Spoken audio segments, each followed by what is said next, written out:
따라합시다. 오직 예수님, 부활하신 예수님을 만납시다. 아멘. 오늘도 믿음으로 주님 앞에 나와 예배하시는 여러분 모두에게 우리 주 예수 그리스도께서 주시는 은혜와 평강이 넘쳐나기를 주의 이름으로 축원합니다. 오늘 말씀의 제목은 도마가 만난 부활의 주님이라는 제목입니다. 여러분, 인생은 누구를 만나느냐, 또 누구와 관계를 맺느냐에 따라서 그 인생이 달라집니다. 부활하신 예수님을 만난 사람들은 하나같이 그 인생이 새롭게 되어지고 변화되어지고 능력 있게 되었다는 사실을 우리가 알아야 합니다. 신앙생활을 흔들림 없이 올바로 하려면 먼저 하나님을 만나는 역사가 있어야 합니다. 하나님을 만나지 아니하고 인격적으로 만나지 아니하고 신앙생활 했다가는 그 신앙은 매일같이 흔들려요. 매일같이 옮겨다녀요.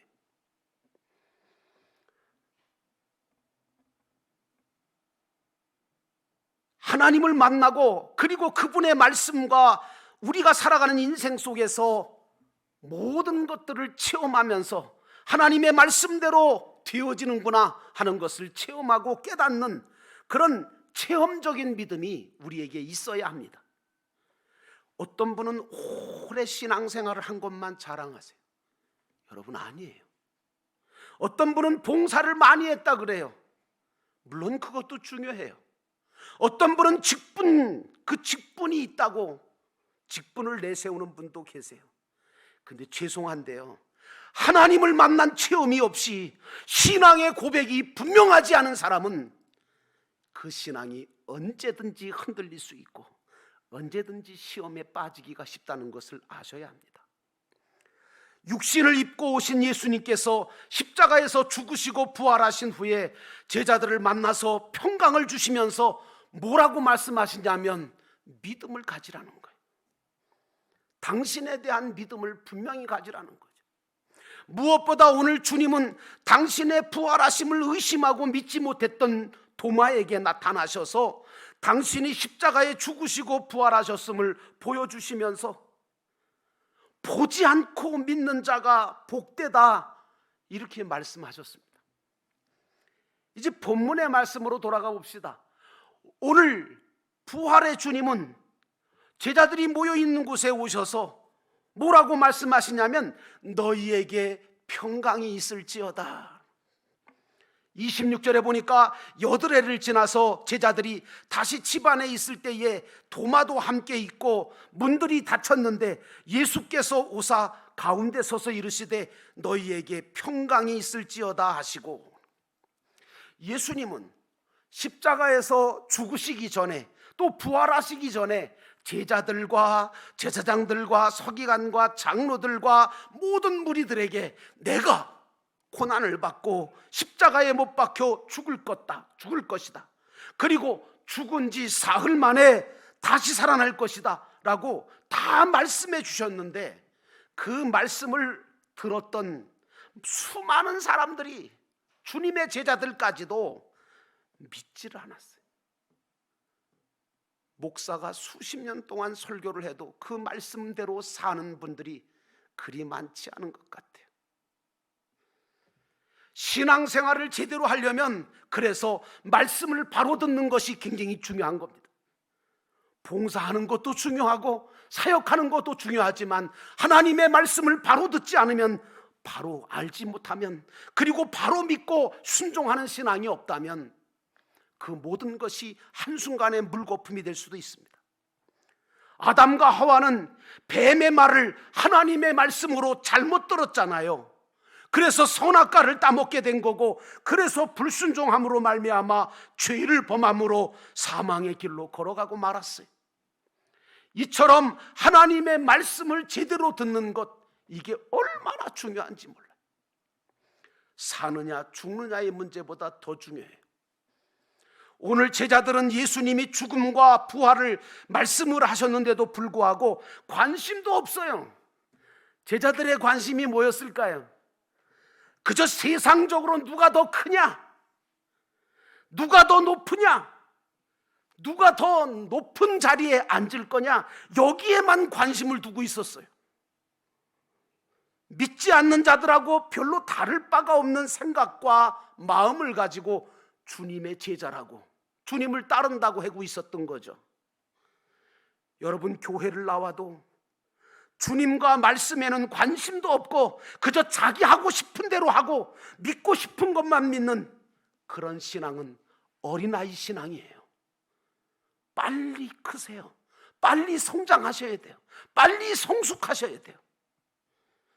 그래서 여러분, 하나님의 말씀에 집중하고 하나님의 말씀에 순종하는 신앙을 가지시기를 주의 이름으로 축원합니다. 오늘 우리가 부활의 주님을 믿게 되면 우리 마음속에 주님이 주시는 평안함과 하늘나라에 대한 소망이 생기잖아요. 그러니까 안 흔들리는 거죠. 또 모든 의심과 두려움도 사라지게 되어 있어요. 왜냐? 죽음에서 부활하신 권세 있는 주님이 내 안에 살아계시는데, 나를 붙들고 역사하고 주고 계시는데, 뭐 때문에 우리가 불안해하고, 뭐 때문에 우리가 의심하고, 뭐 때문에 우리가 평안과 소망 없이 살아가느냐, 그 말입니다. 예수님은 오늘 주님의 부활을 의심하던 도마를 위해서 부활 후 8일 후에, 제자들을 만난 8일 후에 도마가 제자들과 함께 있던 그 집안, 걸어 잠궜던 그 집에 부활의 몸으로 열어달라고 하지도 않으시고 문을 열지도 않으시고 그냥 부활의 몸으로 쑥 들어오셨어요. 그러면서 가운데 서서 평강이 있을지어다, 그렇게 말씀하신 거예요. 그러면서 도마에게 뭐라고 말씀하십니까? 내 눈으로, 손으로 내 못자국 난 손과 창자국 난 옆구리를 만져보고 믿음 없는 자가 되지 말고 믿는 자가 되라 라고 말씀하십니다. 제발 믿는 자가 되라는 거예요. 이 시간도 부활의 주님은 이 자리에 나를 찾아오셔서 사랑하는 자야, 믿는 자가 되라. 언제까지 그렇게 흔들리고, 언제까지 그렇게 불평하고, 언제까지 그렇게 의심하며 살겠냐? 믿는 자가 되라고 말씀하시고 있습니다. 그러므로 사랑하는 성도 여러분, 나는 여러분들이 신앙생활하면서 하나님의 말씀에 집중하고 하나님의 말씀에 순종하시기를 주의 이름으로 축원합니다. 오늘 제자들은 부활하신 주님을 만나봤지만 로마와 당시 종교 지도자들이 예수 믿는 자신들을 잡아 가두거나 죽일까봐 겁을 질려 문을 걸어 잠그고 두려움에 떨고 있었어요. 그런 제자들에게 찾아오신 주님께서는 두려워하지 말라는 거예요. 그러면서 너희에게 평강이 있을지어다, 이렇게 말씀해 주십니다. 여러분, 우리가 인생길에서 또 신앙생활을 해나가면서 얼마나 많은 갖가지 두려움과 염려가 생기고 근심이 닥쳐오고 그렇지 않습니까? 어떨 때는 믿음도 흔들리고 어떨 때는 평안함도 사라져버릴 때가 왜 없습니까? 그러나 부활하신 주님은 늘 변함없이 우리에게 찾아오셔서 우리에게 평강을 주시는 분이신 줄로 믿습니다. 여러분, 평강이 언제 생기는 줄 아십니까? 그것은 우리가 예수님이 누구신지를 분명히 알 때, 또 주님 주시는 말씀을 깨닫고 믿게 될 때, 어떤 환난과 핍박과 어려움 속에서도 흔들리지 않는 신앙생활을 해나갈 수 있게 되어지는 건데, 이것을 가리켜서 평강의 신앙이라고 말합니다. 난 우리 영도교회 성도들이 평강의 신앙을 가지시기를 주의 이름으로 축원합니다. 사도 바울은 그래서 진리를 알지니 진리가 너희를 자유케 하리라, 이렇게 말씀하셨습니다. 길이요 진리요 생명 되신 우리 예수님을 알고 그분이 주시는 말씀을 통해서 믿음을 가질 때 평강의 축복과 은혜가 저와 여러분에게 임하게 된다는 사실입니다. 그러므로 사랑하는 성도 여러분, 말씀에 집중하시고 말씀에 순종하셔서 믿는 자가 되시기를 주의 이름으로 축원합니다. 두 번째로, 오늘 그야말로 예수님께서 강조하시는 건 믿는 자가 되라는 거 아닙니까?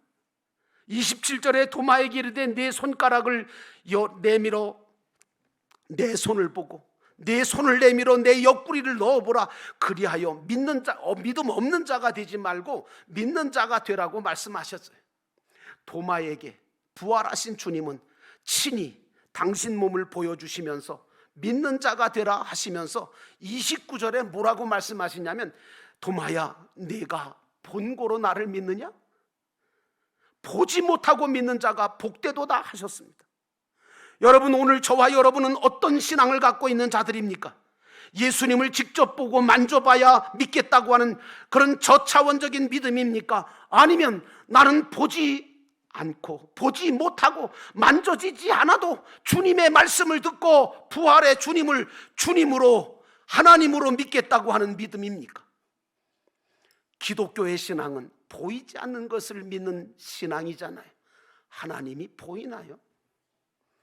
예수님은 보이세요? 성령님은 보이시나요? 천국은 보이세요? 근데 여러분, 어떻게 그렇게 보이는 것처럼 확실하게 믿고 믿음 생활 하십니까? 이게 축복이고 이게 기적이거든요. 여러분, 우리는 보이지 않아도 본 것보다 더 확실하게 저 천국을 바라보고 하나님을 바라보고 믿고 나아가는 자가 되어야 합니다.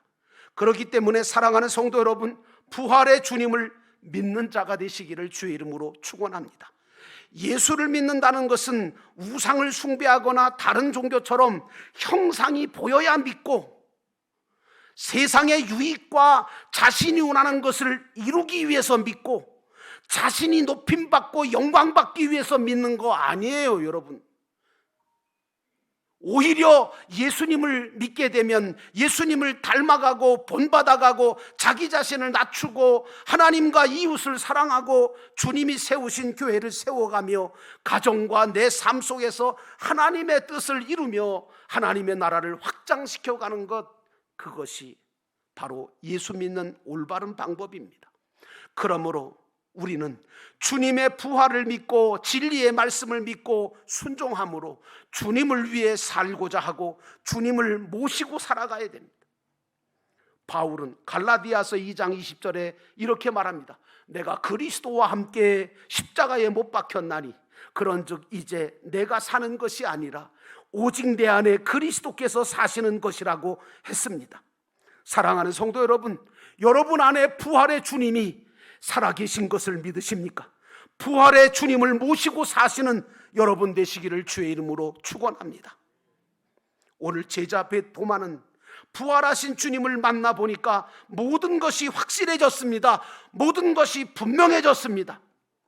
예수님은 도마에게 내 손가락을 이리 내밀어 내 손을 보고 내 손가락을 내밀어 내 옆구리에 손을 넣어보라고, 그래서 믿음 없는 자가 되지 말고 믿는 자가 되라고 말씀하셨습니다.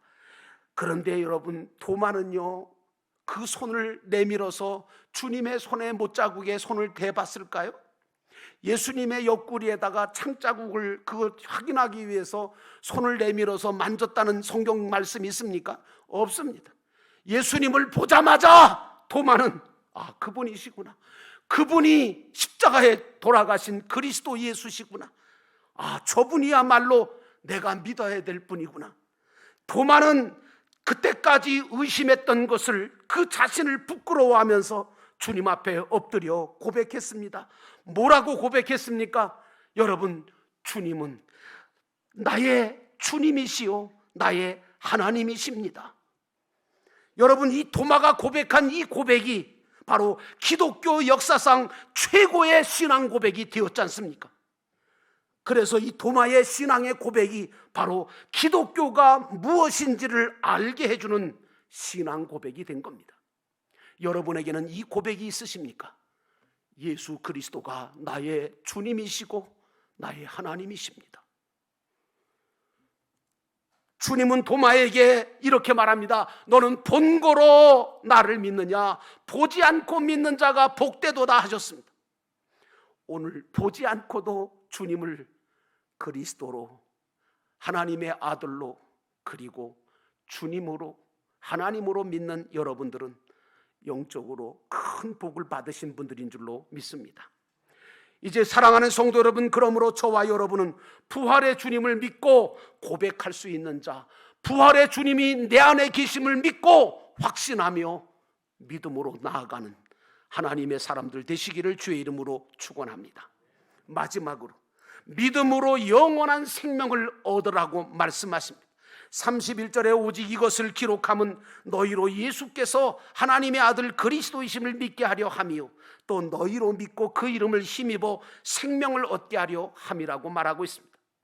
요한복음을 기록한 사도 요한은 예수님이 하나님의 아들이며 그리스도이심을 믿게 하고 예수님의 이름을 힘입어 영원한 생명을 얻게 하려고 이 말씀을 기록했다고 말하고 있습니다.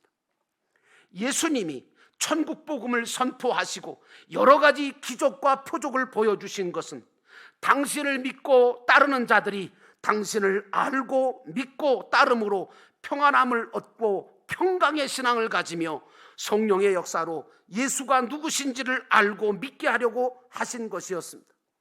지금도 부활하신 주님은 내가 믿는 자가 되기를 바라시고 성령을 통해서 끊임없이 역사하고 계시는 줄로 믿습니다. 주님은 내가 온전히 믿는 자가 되어 부활의 주님을 보시고 살고 보여주고 증거하는 그런 증인의 삶을 살기를 원하십니다. 그러므로 사랑하는 성도 여러분, 부활의 주님을 믿고 전하며 사시기를 주의 이름으로 축원합니다.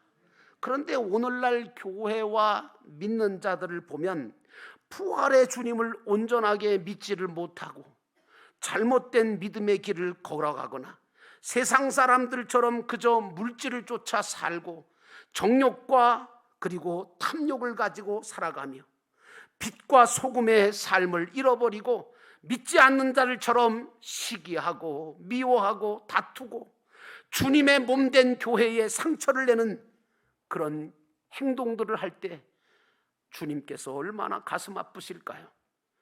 여러분, 우리가 그런 모든 일들은 주님을 다시금 십자가에 못 박는 일이라는 사실을 결코 잊지 말아야 합니다. 우리 영도교회와 성도들은 진리의 말씀으로 무장하여 부활의 주님을 굳게 믿고 본받아감으로 주님처럼 사랑하고 희생하고 남을 섬길 줄 알고 부활의 주님과 천국의 소망을 가지고 많은 영혼들을 살리며 복된 소식을 세상에 전해주는 그런 교회가, 그런 성도가 되어야 될 줄로 믿습니다. 그러므로 사랑하는 성도 여러분, 여러분들은 부활의 주님을 믿고 전하며 사시기를 주의 이름으로 축원합니다. 우리 영도교회 교회 이름이나 아니면 영도교회 표어나 영도교회 마크를 보면 진짜 참된 교회가 어떠한 교회가 되어야 되고 참된 성도는 어떤 성도가 되어야 하는지를 잘 나타내주고 있습니다. 영도교회라고 하는 이름은 물론 지어질 당시에는 이 지역이 영도라고 하는 이름을 가졌던 것 같습니다. 그러나 저는 영도교회라고 하는 이름이 그냥 붙여졌다고 생각하지 않습니다. 영도교회, 영원한 길과 영원한 도를 가르치고 전해주는 교회라고 하는 뜻으로 저는 재해석합니다. 영도교회 이름이라고 하는 것은 정말 귀한 이름입니다. 아울러 영도교회 비전과 목적을 우리가 세웠습니다. 그게 무엇입니까? 영혼 구원하여 제자 삼는 하나님 나라 가족 공동체. 교회는 영혼을 구원하는 일에, 그리고 주님의 제자를 만들어가는 일에, 그리고 하나님의 나라 가족 공동체를 만들어가는 이 세 가지 사명을 가지고 있음을 우리는 잊어버려서는 안 됩니다. 특별히 교회의 마크를 보면, 사실 이 마크는 저도 기도하면서 제가 제안을 했고 우리 장로님 중에 한 분이 고안을 하셔서 마크가 만들어졌는데, 교회의 마크를 보시면 손에 손을 맞잡은 세 사람이 나옵니다. 그리고 영원한 길과 진리와 생명 되신 예수 그리스도의 십자가를 향하여 믿음과 소망과 사랑을 가지고 함께 걸어가는 신앙 가족의 모습이 그려져 있습니다. 그러므로 사랑하는 성도 여러분, 여러분도 믿음으로 확실하게 세워지고 영생의 길을 걸어갈 뿐만 아니라 주님을 알지 못하는 많은 영혼들에게 그들의 손을 함께 붙들고 함께 영생의 길을 걸어가지 않으시겠습니까? 여러분들이 그리스도를 향하여 걸어가는 그 발자취가 아름답게 보여 또 다른 사람들이 여러분의 손을 잡고 함께 주님께로 걸어가는 역사가 수없이 일어나기를 주의 이름으로 축원합니다. 사랑하는 성도 여러분, 그러므로 부활의 주님을 믿고 주님을 닮아가며 주님을 전하는 영도교회와 성도가 되시기를 주의 이름으로 축원합니다.